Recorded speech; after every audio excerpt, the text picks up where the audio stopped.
All right, the second GOP primary debate kicked off last night. Candidates weren't shy in voicing their thoughts on former President Trump's absence, but also covered everything from the government shutdown to the state of the economy.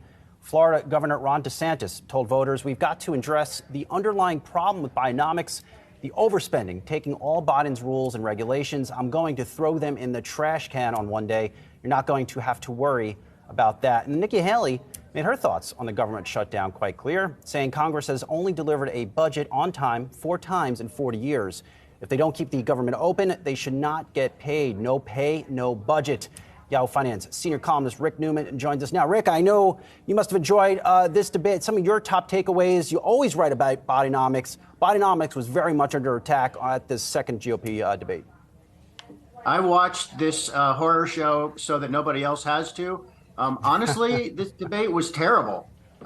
First of all, the moderators just absolutely did a terrible job keeping these debaters under control. People were shouting at each other. You could not tell what anybody was saying. And there is a transcript, so you can go back and figure out what people actually said. Look, Donald Trump's strategy is working. He has turned these debates into a complete sideshow by not showing up.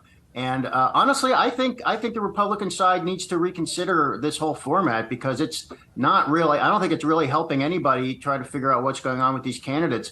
You know, in terms of, a couple takeaways, who won or lost, I guess Nikki Haley does appear to be the adult in the room. She's getting pretty good reviews. It's clear that the candidates who are left, the 7 who are left, they all kind of focused their fire on Vivek Ramaswamy because he kind of came out of nowhere in the first debate. So they did their opposition research on him. They figured out some ways to ding him. They said he hasn't had investments related to the Chinese Communist Party, and he did not do so great last night. And my best guess is that Doug Burgum, who is people still probably don't know who Doug Burgum is, the governor of North Dakota, I think he's going to fall off soon. He actually has the kind of resume our audience would like. He was an executive at Microsoft. He represents a business community, but he just does not connect at all. He speaks in minute detail about stuff that just I can't imagine people care about, such as explaining to us what rare earth minerals are last night. I cannot ever say anybody should watch one of these debates ever again, honestly. Yeah, I think our viewers would care more for my definition of a level 2 EV charger, as I broke down yesterday on the show here, Rick. But even as we think about where the debates go from here, what are the top topics that still have yet to be discussed?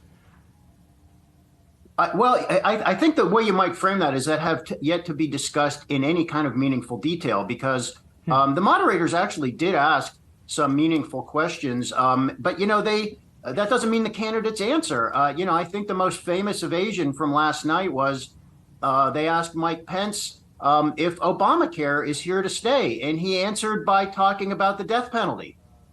So one thing you are not getting from Republicans is I don't think any of the Republicans have anything to say about health care.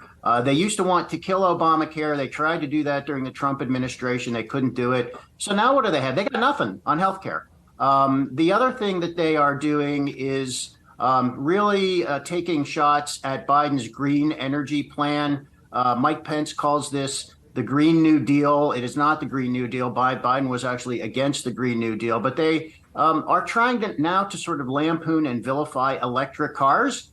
Trump is doing this too. We'll see how Biden defends himself on that. The facts about electric cars are that people are buying them because they want them.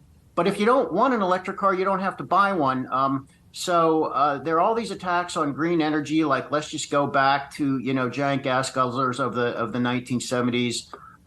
We'll see what kind of traction that gets with voters. I don't feel like it's getting very much at all. And thus, my explainer on level 2 EV battery chargers will still remain relevant. Thank you so much, Rick, for bringing that full circle for us. Yeah, I'm going to try. I'm going to try my best. I got to get a car first. Thanks so much, Rick. Appreciate it. Bye, guys.